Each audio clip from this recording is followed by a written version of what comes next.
नमस्कार दोस्तों, मैं प्रशांत कुमार शुक्ला एडवोकेट। साथियों, आज के वीडियो में हम लोग कलकत्ता हाई कोर्ट का एक और लेटेस्ट जजमेंट के बारे में बात करेंगे जो आईपीसी की धारा 498A के मामले में आया है, जो कि ये है कि कभी ससुराल वालों के साथ नहीं रही और क्रूरता का जो सवाल ही नहीं उठता। कलकत्ता हाई कोर्ट ने आईपीसी की जो धारा है 498 महिला की जो शिकायत उसको खारिज की।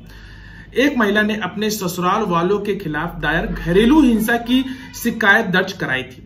उसका गला घोटने की कोशिश करने का आरोप लगाया था। हालांकि कलकत्ता हाई कोर्ट ने आईपीसी की धारा 498A के तहत महिला की जो शिकायत को खारिज की। कोर्ट ने कहा कि कभी भी ससुराल वालों के साथ नहीं रही तो क्रूरता का सवाल ही नहीं उठता। कोर्ट ने कहा कि जो प्रतिवादी ने सीआरपीसी की जो धारा 164 के अपने बयान में कहा कि उसने 20/1/2015 को अपना वैवाहिक घर छोड़ दिया था, लेकिन शिकायत के अपने ज्ञापन में उसने दावा किया कि उसके ससुराल वालों ने कोशिश की थी कि दिनांक 22/1/2015 को उसकी गला घोटकर हत्या कर दी थी। कोर्ट ने कहा इस प्रकार जो रिकॉर्ड पर मौजूद सामग्री से यह स्पष्ट है कि शिकायतकर्ता की जो याचिका में शिकायतकर्ता का बयान सीआरपीसी की जो धारा है वो 164 के तहत दर्ज किए गए उसके बयानों के विपरीत है। यह एक उपयुक्त मामला है जहां शिकायतकर्ता की अंतर्निहित शक्ति है। अदालत और कानून की प्रक्रिया के दुरुपयोग को रोकने के लिए अदालत का प्रयोग किया जाना चाहिए। वर्तमान मामले में आरोपों में कोई दम नहीं है और कोई सामग्री मौजूद नहीं है जिसमें प्रथम दृष्टया एक संज्ञेय अपराध में याचिकाकर्ताओं की मिलीभगत का पता चलता है और इस तरह की जो कार्यवाही है यह मामला रद्द करने योग्य है। याचिकाकर्ताओं पर भारतीय दंड संहिता की जो धारा 498A, 406, 325, 307, 376, 511, 120B/34 के तहत मामला दर्ज किया गया था। उन्होंने अपने बड़े बेटे जो शिकायतकर्ता के पति थे की मृत्यु के बाद दायर की गई शिकायत को रद्द करने के लिए उच्च न्यायालय का दरवाजा खटखटाया था। याचिकाकर्ताओं के अनुसार मृतक के बाद से उसके बड़े बेटे की जो शादी 2006 में प्रतिवादी से हुई थी।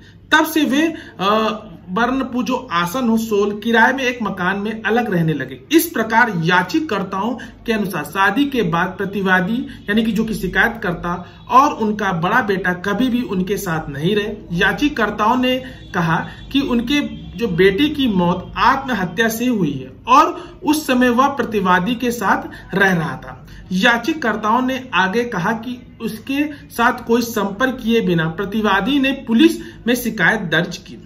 कोर्ट ने कहा शिकायत के ज्ञापन और सीआरपीसी की धारा 164/3 के तहत दिए गए बयानों से शिकायतकर्ता के बयानों से स्पष्ट रूप से असंगति है।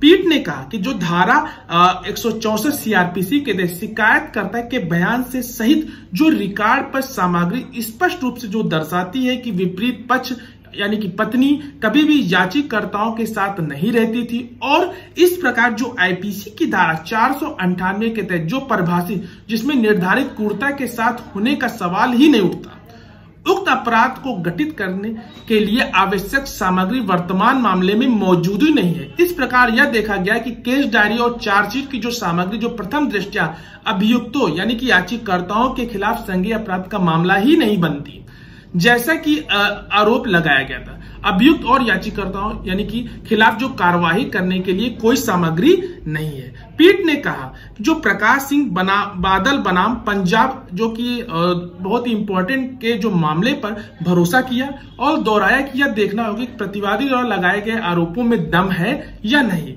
याचिकाकर्ताओं के साथ कभी नहीं रहने के कारण उसके दावे में कोई भी दम नहीं था। प्रतिवादी शिकायत निराधार पाई गई और इस तरह से इसको खारिज कर दी गई। तो ये जो इम्पोर्टेंट जो केस था, ये जो जजमेंट था, वो केस का जो साइटेशन था वो दीपक चटर्जी उर्फ दीपक चटर्जी व अन्य पश्चिम बंगाल राज्य के मामले में आया था। तो आशा करते ये जजमेंट आपको समझ में आया होगा। अगर आपके मन में कोई भी क्वेरी तो दिए गए कमेंट बॉक्स में जरूर पूछिएगा या हमारे दिए गए व्हाट्सएप नंबर पे भी हमसे संपर्क कर सकते हैं। आशा करते ये वीडियो आपको अच्छा लगा होगा। तब तक के लिए मिलते हैं एक नेक्स्ट वीडियो। तब तक के लिए धन्यवाद।